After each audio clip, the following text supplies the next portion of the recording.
بسم اللہ الرحمن الرحیم۔ ناظرین، آج کا موضوع بہت خوبصورت ہے کہ بچوں کو ایسا بنائیں۔ عشق رسول اللہ صلی اللہ علیہ وسلم کا عجیب واقعہ۔ شیخ الاسلام حضرت علامہ ظفر احمد عثمانی فرماتے ہیں کہ میں اس زمانے میں حج پر گیا۔ میں ایک مرتبہ حج کرنے کے بعد مدینہ منورہ گیا۔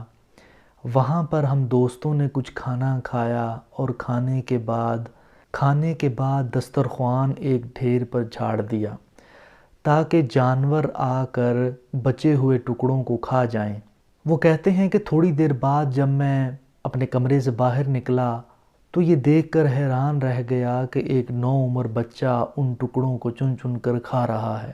مجھے سخت افسوس ہوا، بچے کو ساتھ لیا اور قیام گاہ میں آیا اور اسے پیٹ بھر کر کھلایا۔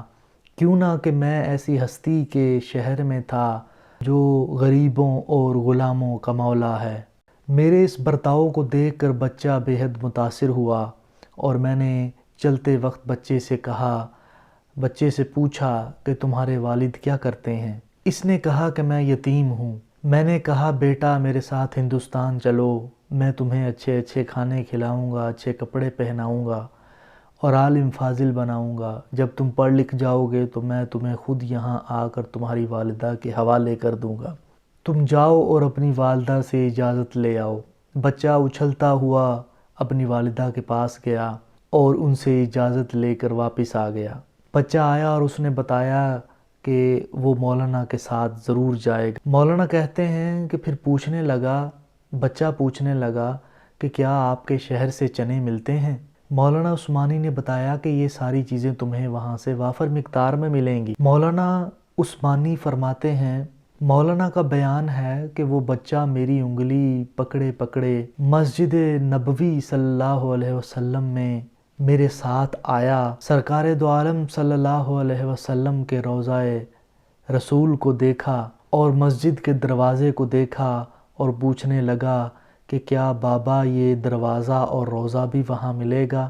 میں نے کہا بیٹا اگر یہ وہاں مل جاتا تو میں یہاں کیا لینے آتا؟ میں یہاں کیوں آتا؟ لڑکے کے چہرے کا رنگ بدل گیا، میری انگلی چھوڑ دی۔ بابا تم جاؤ، اگر یہ نہیں ملے گا تو میں وہاں نہیں جاؤں گا، میں اس دروازے کو چھوڑ کر نہیں جاؤں گا، بھوکا رہوں گا، پیاسا رہوں گا، میں اس دروازے کو دیکھ کر اپنی بھوک اور پیاس مٹاتا رہوں گا جس طرح آج تک بجھاتا رہا ہوں۔ یہ کہہ کر بچہ رونے لگا اور مولانا کہتے ہیں کہ میں اس کے عشق کو دیکھ کر میں بھی رونے لگا۔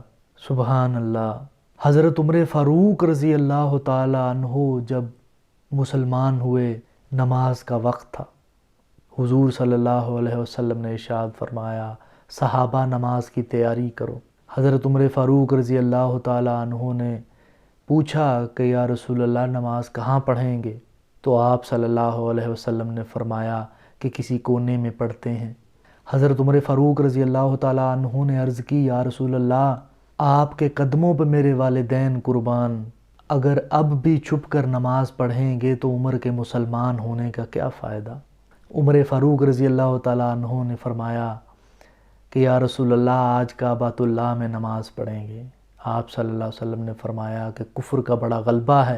عمر فاروق گھوڑے پر سوار ہوئے اور مکہ کے گلی کوچوں میں جا کر سوار ہوئے اعلان کرتے جاتے کہ اے مکہ والو میں مسلمان ہو گیا ہوں، آج میں کلمہ پڑھ کر محمد مصطفیٰ کا غلام بن کر آیا ہوں، آج ہم کعبۃ اللہ میں نماز پڑھنے جا رہے ہیں، اگر کسی میں ہمت ہے تو عمر کا رستہ روک کر دکھائے، اگر کسی نے اپنی بیویاں بیوہ کروانی ہیں، اگر کسی نے اپنے بچے یتیم کروانے ہوں تو آ جائے، عمر کے رستے کو روک کر دکھائے۔ خدا کی قسم جب حضرت عمر فاروق رضی اللہ تعالی عنہ مسلمان ہوئے تو مکہ کے کافروں نے باہر نکل کر ماتم کیا کہ آج ہم سے آدھا مکہ چھن گیا۔ عمر فاروق واپس آئے، نبی اکرم صلی اللہ علیہ وسلم سے فرمایا کہ حضور آپ آگے چلیں، میں پیچھے چلتا ہوں، میں دیکھتا ہوں کس کافر کی جرت ہوتی ہے ہمارا رستہ روکنے کی۔ سبحان اللہ۔ نبی اکرم صلی اللہ علیہ وسلم دروازے پر پہنچے بیت اللہ کے، جب بیت اللہ کا دروازہ کھلا تو نبی اکرم صلی اللہ علیہ وسلم نے خوشی سے نعرہ تکبیر بلند کیا، اللہ اکبر کی صدائیں پہلی مرتبہ مکہ کی ہواؤں میں گونجیں، بیت اللہ کو بتوں سے پاک کیا اور مسلمانوں نے کھلے عام عبادت کی اور اسلام کو تقویت ملی۔ اور جب ہمارے نبی اکرم صلی اللہ علیہ وسلم نے مکہ سے ہجرت کی تو حضرت عمر رضی اللہ تعالیٰ عنہ نے بھی اس وقت انوکھی ہجرت کی۔ سب سے پہلے بیت اللہ کا طواف کیا، پھر گھوڑے پر سوار ہوئے اور مکہ کی گلیوں میں اعلان کیا کہ میں ہجرت کر کے جا رہا ہوں مدینہ میں اپنے محبوب مصطفیٰ محمد مصطفیٰ صلی اللہ علیہ وسلم کے پاس۔ اگر کسی کافر میں جرت ہے تو عمر کا رستہ روکے۔